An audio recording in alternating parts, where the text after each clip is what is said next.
E aí, meus consagrados, tudo bem com vocês? Está começando mais um Game Shark, o programa sobre videogames aqui da Loading. Eu sou a Bruna Penilhas e olha só que participação maravilhosa que teremos no programa de hoje. GG Pinheiro, por favor, se apresente, maravilhosa. Tudo bem com você? Tudo bem contigo, Bruna? Tudo bem também. Olha, GG Pinheiro veio direto do multiverso aqui no Game Shark para falar de uma franquia que talvez algumas pessoas não conheçam, talvez outras pessoas amem. A gente vai falar hoje sobre Nier, e a gente vai falar sobre Nier Automata, sobre Nier Replicant, a gente vai falar também sobre a origem da franquia, e é o que a gente vai falar agora nesse primeiro bloco do Game Shark. Para quem não conhece, Nier é uma franquia de RPG de ação com elementos de hack and slash. O lançamento mais recente é o Nier Automata, mas a gente vai falar sobre ele lá no segundo bloco. A franquia ela surgiu como um spin-off de uma outra série chamada Drakengard. Mas antes de falar sobre os jogos, quem é Yoko Taro, GG? Por que a gente precisa falar dele antes de desbravar aí o mundo de Drakengard e de Nier também? Esta figura ilustre, né, conhecida como Yoko Taro, aí, que geralmente aparece com aquela máscara que parece a lua do Majora's Mask, né? Quando, pelo menos a primeira vez que eu vi ele, eu pensei na lua do Majora's Mask.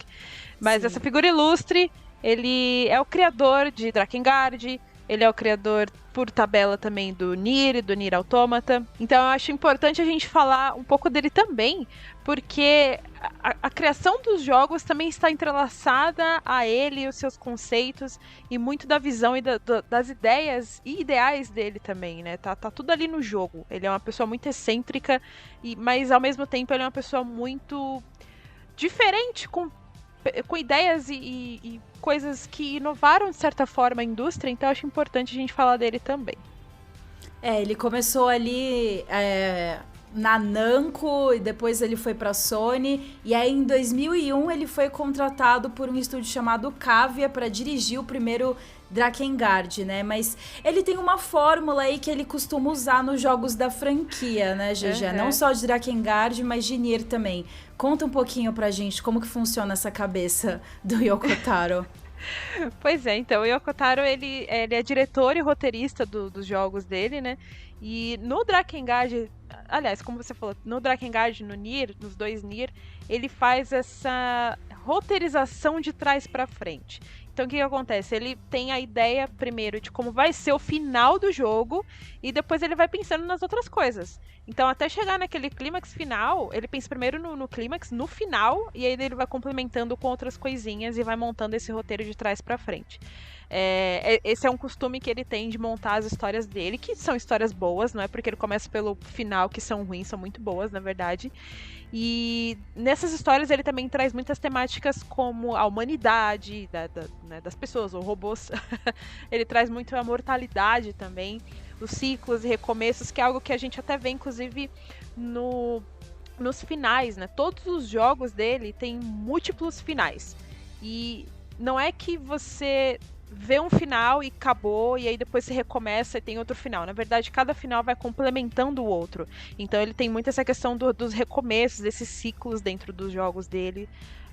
Ele trabalha muito com a identidade e principalmente com a violência. São temas bastante recorrentes nos jogos dele. Em termos de jogabilidade, ele traz muitas coisas dentro de um mesmo gênero. Então não dá pra falar até que, o Nier, por exemplo, ele é só de ação, sabe? Ou ele é só um hack and slash com elementos de ação. Ou ele, sei lá, é um RPG com... Enfim, porque ele é muito mais outras coisas também. A gente tem ali uma certa brincadeira com shoot'em ups. A gente também tem uma certa parte que você tem que resolver uns puzzles com uma câmera no topo, meio que Diablo, sabe? Uma câmera bem estilo Diablo.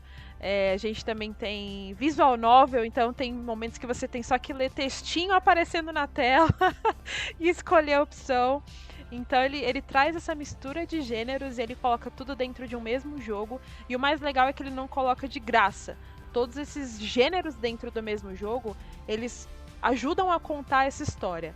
Então tudo ali tá integrado de uma maneira bem legal de jogabilidade. E só pra finalizar, ele, como eu comentei, ele traz muito essa questão da violência também, que é uma questão que, desde o primeiro momento que ele começou a desenvolver jogos, ele sempre se questionou por que as pessoas são recompensadas por matar outros seres dentro dos videogames, sabe? Ele começou a questionar isso e ele trouxe esse questionamento para os jogos dele também. Então o jogador sente que não é exatamente recompensado por matar hordas de inimigos, principalmente em Drakengard. Acho que você sente muito isso afetando os seus personagens também, e você sente que você não está sendo recompensado como acontece em outros jogos, né? Então eu acho muito legal como ele traz essa questão da violência também, que faz parte de reflexões dele e que ele colocou dentro do game ali. Ficou muito legal também. Sim, é impressionante como ele consegue juntar gameplay e narrativa em todos esses aspectos que você mencionou. Mas a gente falou ali da máscara que ele usa, rapidinho, só pra gente comentar. Por que o Yoko usa essa máscara? Tem um motivo, né, GG? Então, ele só não gosta de aparecer em público mesmo. E eu igual gosto o Tetsuya Nomura. Mesma coisa. Só que o Tetsuya Nomura, ele não usa máscara. Ele só não tira foto mesmo. Sim, o Hidetaka Miyazaki também é assim, né, da série Souls. Ele não gosta de aparecer em público também, não gosta nem de tirar foto. Mas o Yoko Taro, ele gosta de tirar fotos até, só que ele gosta de tirar foto com essa máscara dele, que é essa bola com uma cara estranha. Só pra explicar pra vocês, ele pessoalmente, ele diz que ele não gosta de decepcionar os fãs dos jogos dele, porque ele acha que a pessoa vai meio que decepcionar quando vê ele pessoalmente, sabe? Tipo, você não é exatamente como eu tava imaginando, algo desse tipo. Mas ele também usa pra fazer referência ao personagem dele, né? Que dentro do primeiro Nier, a gente tem o Emil, que é um dos personagens principais, e tem um motivo pro Emil usar essa máscara, não vou entregar esse spoiler aqui, né? Então vocês tratem de jogar e descubram por quê. Mas ele usa também para referenciar esse personagem, né? Que é o Emil, do primeiro Nier. Bom, tá aí explicado. Agora a gente vai falar um pouquinho sobre o que é Drakengard, que de certa forma foi o pontapé inicial aí da carreira dele no mercado de videogames, né? Como que a franquia surgiu, GG? Olha, acho que não dá pra falar do início de Drakengard sem citar o Yosuke Saito, que pra mim, eu considero esse cara como um padrinho mágico, digamos assim, do Yoko Taro. Porque o Yoko Taro, ele é essa persona excêntrica, ele é muito esquisito, ele tem essas ideias totalmente fora da caixa. E uma das pessoas que mais acredita nele, que sempre acreditou, na verdade, e continua estendendo a mão para assinar os jogos dele como produtor executivo, é o Yosuke Saito, que é um dos produtores da Square Enix. Então ele dá essa força para esse amigo, que é o Yoko Taro, e é através dele também que o Yoko Taro consegue fazer com que os seus jogos sejam publicados através da Square Enix, né? Acho que não dá pra falar de um sem falar do outro aí, porque tem essa ajuda, né? Mas assim, o Drakengard, ele foi concebido inicialmente para fazer frente junto de outros dois RPGs da Square Enix na época, que era o Dragon Quest e o Final Fantasy. Só que o Drakengard meio que recebeu ao mesmo tempo aquela permissão para ser o irmão mais velho que é desajustado e sombrio da família, sabe? Acho que muitas pessoas vão se identificar aí, mas ele recebeu essa autorização para ser o diferentão, digamos assim. Desde o primeiro Drakengard também, a gente já vê que o Yoko Taro já queria muito quebrar a expectativa dos jogadores, porque ele traz esse elemento de Dark Fantasy e ele não entrega de jeito nenhum elementos clássicos que a gente está acostumado a ver em jogos de fantasia ou qualquer outra obra de fantasia, né? Então a gente não tem heróis nada convencionais, eles estão muito longe disso, inclusive. Tem muita tragédia, é um mundo bem caótico, mas ao mesmo tempo é muito interessante. Mas para resumir a história do Drakengard para vocês, você controla um grupo de guerreiros que são de diferentes classes, nesse mundo medieval chamado Midgar, e você basicamente, tá, que fique claro, precisa salvar uma donzela em perigo, que é a irmã do protagonista, por sinal. Bom, os dois personagens principais desse jogo são Ken, que é um guerreiro, e tem junto dele o dragão Angelus, e eles dois formam um pacto. Então você tem ali o Ken no combate terrestre, né, que é bem hack and slash mesmo, a jogabilidade. E quando você tá com o Angelus, ou o Ken montado no Angelus, você tem essa jogabilidade aérea, o combate aéreo, que é bem shoot'em up, assim, bem Panzer Dragoon. Acho que vale citar que, mesmo que todos esses elementos pareçam muito legais, O jogo é muito ruim de jogar. Ele é muito ruim de jogar. Surpreendentemente, o Yoko Taro conseguiu fazer com que esse jogo tivesse diversos livros e mangás derivados depois que ele saiu.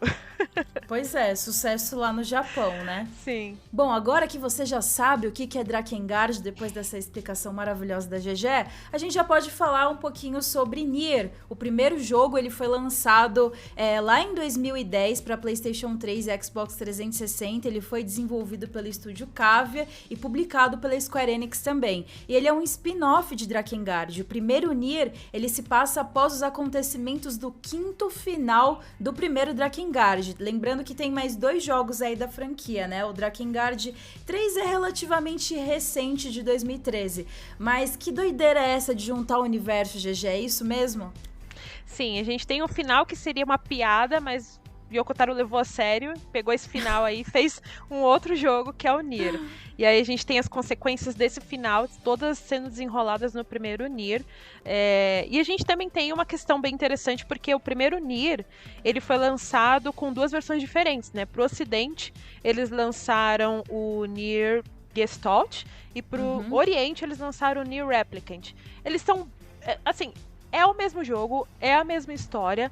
A única diferença é que eles fizeram algumas modificações ali no visual do personagem principal, que é o Nier.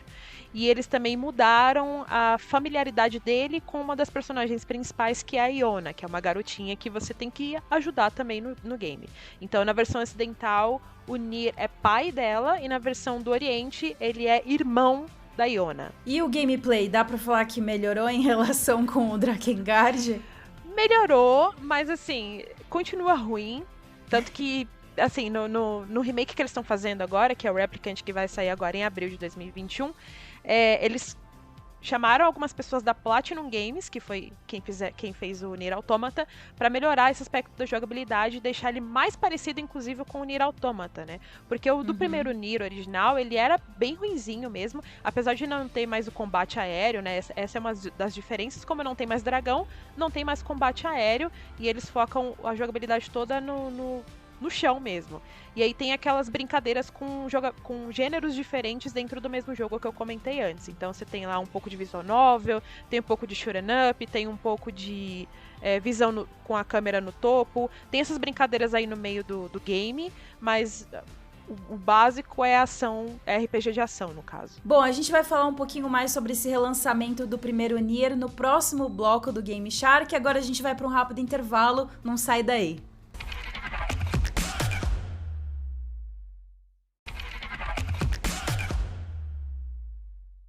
Game Shark está de volta agora para falar sobre a remasterização do primeiro Nier, que vai sair agora, dia 23 de abril, para PlayStation 4, Xbox One e PC. O nome desse relançamento, é bem curioso, é Nier Replicant, versão 1.22474487139 reticências.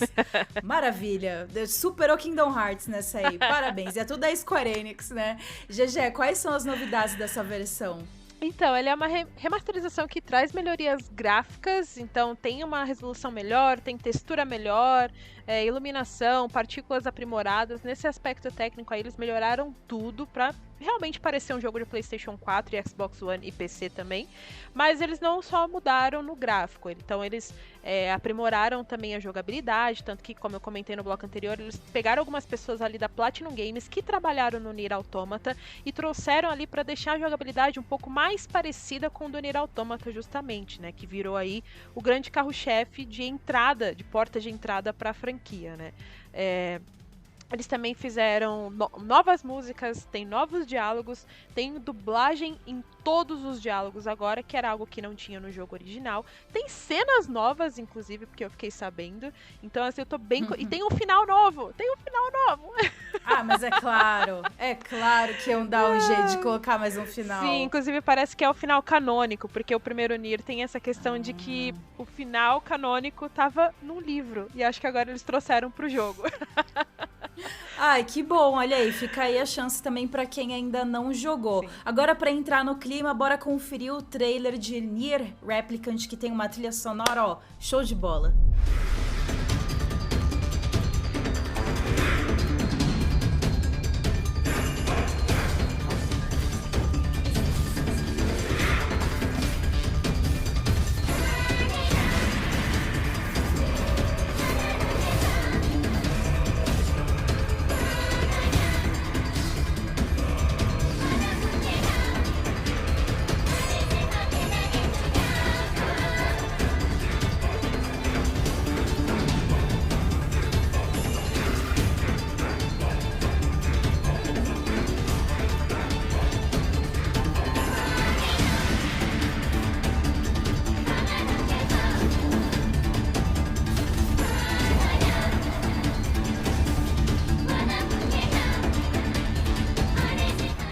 Bom, e ao mesmo tempo que a remasterização vai trazer todas essas melhorias, os desenvolvedores também já falaram que eles prometem se manter meio que fiel às origens. Não é um remake, é uma experiência original, aprimorada e modernizada. E é bom pontuar também que o game tem a supervisão do ilustre Yoko Taro e do produtor Yosuke Saito.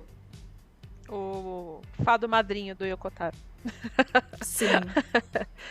Quais são as suas expectativas para essa remasterização, Gigé? Você pretende jogar de novo? Sim, eu estou bem ansiosa para jogar, inclusive, porque, né, eu tive a experiência lá no PlayStation 3 e quero ver aí como que eles vão melhorar essa jogabilidade, porque, como eu comentei, é ruim de jogar, não é nada prazeroso, mas agora que eles trouxeram o pessoal aí da Platinum Games, né, que trabalhou em Bayonetta e trabalhou em Vanquish também, que acho que vocês conhecem, vai ficar agora, ó, top de linha e principalmente vai chamar mais pessoas para jogar mais games da franquia, né? Quem sabe aí desperta uma curiosidade das pessoas de procurar o Drakengard 3, né? Que tem para PlayStation 3.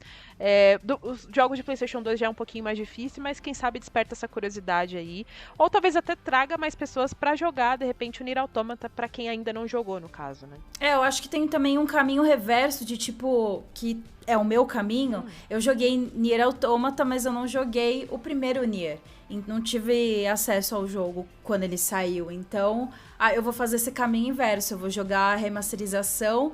Só que antes eu preciso terminar todos os finais de Nier Automata. Então, tem um caminho longo aí na frente primeiro. Mas eu tô super interessada pra jogar, porque eu já sei mais ou menos, eu vi vídeos de spoilers do que acontece na história. Enfim, agora eu quero ver com os meus próprios olhos e com a minha mão no controle. Mas enfim, agora sim chegou o momento da gente falar de Nier Automata, esse jogo maravilhoso que chegou originalmente em 2017 para PlayStation 4 e PC. A versão para Xbox One chegou um pouquinho depois, em 2018. Como a gente já falou, ele é desenvolvido pela Platinum Games, que é responsável pelas franquias Bayonetta e Vanquish. Automata segue a história do primeiro jogo, GG, se passa muito tempo depois, né? Mas tem ali a mesma fórmula do Yoko Taro e, enfim, bizarrices e algumas coisas narrativas também, né? Sim, ele já tem um pouco mais de mundo aberto, então você tem muita side quest, tem mais áreas pra explorar,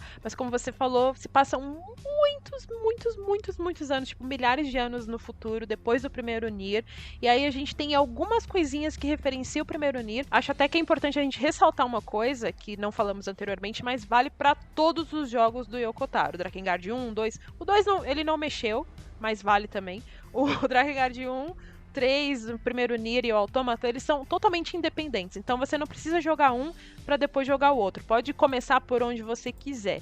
E pelo Automata é a mesma coisa. Você não precisa ter jogado o primeiro Nier para jogar ele.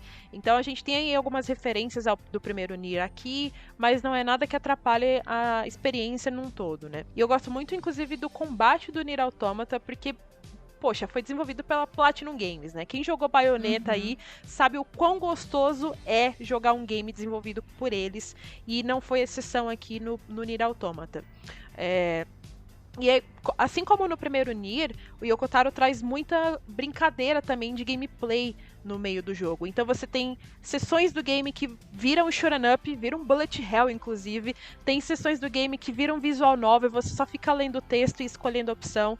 Tem hora que a câmera também muda e fica no topo, que nem no primeiro Nier. Então todas essas brincadeiras ele trouxe pro Nier Automata e aprimorou, eu diria. Tem até combate de nave, né? Logo no começo do game, pra quem não conhece a franquia ou os outros trabalhos do Yoko Taro, você fala, ué, o que tá acontecendo aqui? E aí, até que funciona. Eu gosto dos combates de nave. Inclusive, eu acho eles bem desafiadores, o jogo como um todo. Mas os combates com nave, de vez em quando, você sofre um pouquinho ali pra desviar e tal. Mas eles são pontuais. Eu não acho que eles não chegam a ser nada repetitivo ou enjoativo. Mas, enfim, é a minha opinião. O que você acha, GG? Você gosta dos combates de nave de Nier Automata? Eu gosto, não só porque eu acho gostoso de jogar. Eu sei que tem pessoas que não gostam dessas sessões do jogo, mas eu gosto bastante, eu acho muito prazeroso de jogar. E eu também gosto porque, como eu já comentei anteriormente, todas essas mudanças, seja o combate de naves, o visual novel, tudo que ele coloca ali não tá de graça. Tudo isso conversa com a narrativa. Então, se você tá ali controlando naves e você tá num combate entre duas naves, tem um motivo nisso na história, sabe? Eu acho muito legal como ele consegue integrar essas mecânicas de gameplay dentro da história, isso desde o primeiro Nier. Pra quem ainda não conhece muito Nier Automata, vale mencionar que ele é um jogo bastante dinâmico, ele tem um mundo aberto, com bastante áreas pra explorar. A câmera, como a gente já falou, ela alterna o ângulo de visão e o combate ele varia bastante entre ataques pesados e leves. O botão de esquiva é super útil para momentos certos de defesa. É um combate bem gostoso e dinâmico, né, GG? Tem até um podzinho robô que você consegue comandar os ataques e te acompanha ali durante a jornada. Sim, ele é um ótimo personagem de suporte, porque ele não só vai te dando dicas e vai ensinando também algumas coisas para os jogadores de primeira viagem, mas ele também funciona ali como uma das mecânicas de shoot'em up, né, de navinha ali, porque ele fica atirando o tempo todo, né? A gente já tinha isso no primeiro Nier também com o livro, com o Grimório, e aqui eles colocaram no pod, ficou bem legal também. Eu diria que quando eu comecei a jogar a primeira vez, eu tive um pouquinho de dificuldade de controlar ele, a mira e tal. Não sei se é o melhor jeito de comando ali pra controlar o robozinho. Eu ainda me sinto meio perdida, eu não sei se é uma coisa só minha. Não sei se você teve essa dificuldade também ou se outra pessoa teve. Eu acho completamente normal ter essa dificuldade com ele, mas acho que com o tempo você meio que, tipo, só deixa o botão segurado e ele vai atirando, sabe? Você não precisa ficar recalibrando a mira dele, porque você começa a ter outras coisas pra se preocupar ali, e aí com o tempo você só se acostuma que, não, ele é só suporte mesmo, ele fica aí atirando e o que ele acertar tá bom. E só segura o botão loucamente e pronto, Exato. É verdade. Bom, o bloco do Game Shark agora está acabando, mas logo mais a gente volta, intervalinho rapidinho pra falar mais sobre Nier Automata. A gente ainda tem que falar da trilha sonora maravilhosa, dos chefões, da recepção do jogo ao redor do mundo. Tem muita coisa pra falar ainda, então não sai daí.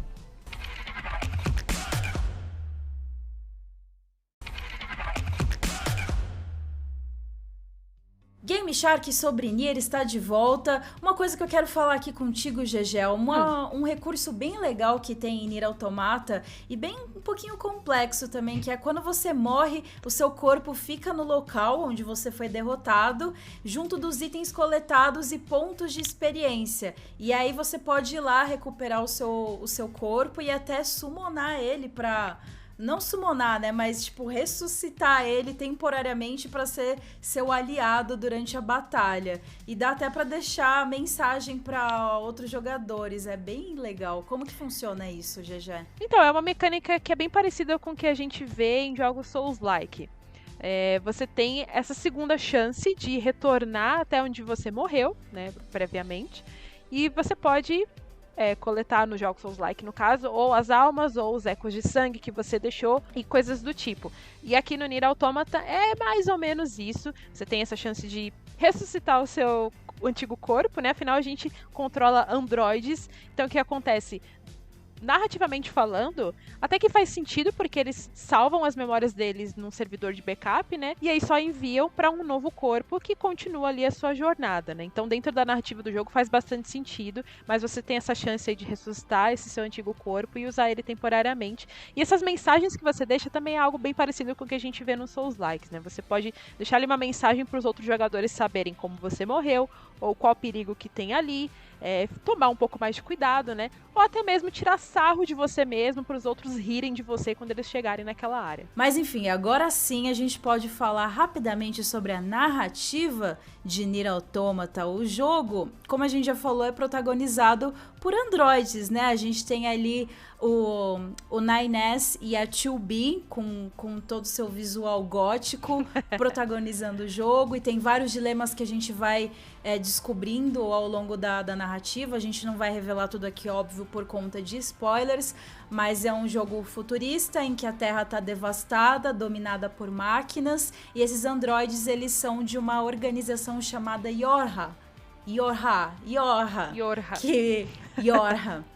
Glória à humanidade, que justamente diz aí que quer proteger a humanidade e derrotar as máquinas. É um pouquinho complexo a história de Nier, né, GG? É bem complexo, eu diria, e inclusive ele pede que você jogue várias vezes, e aí a cada nova jogada você vai abrindo um novo final, porque como eu tinha comentado lá do primeiro Nier, e até os Drakengard também, cada final vai complementando um ao outro, né? E você vai abrindo novas coisas conforme você vai zerando. Então você vai entendendo também mais da história com pontos de vista complementares, né? Porque, por exemplo, na primeira playthrough você joga com a 2B, depois você joga com o 9S, a mesma coisa, só que do ponto de vista dele. Aí você, enfim, zera com ele, aí abre outra coisa, e aí tem um outro ponto de vista, e depois outro ponto de vista, e você vai vendo essa história e você vai entendendo ela cada vez melhor, mas ainda assim é bem complexa, porque a gente tem de um lado androides que querem derrotar robôs, né? São diferentes, né?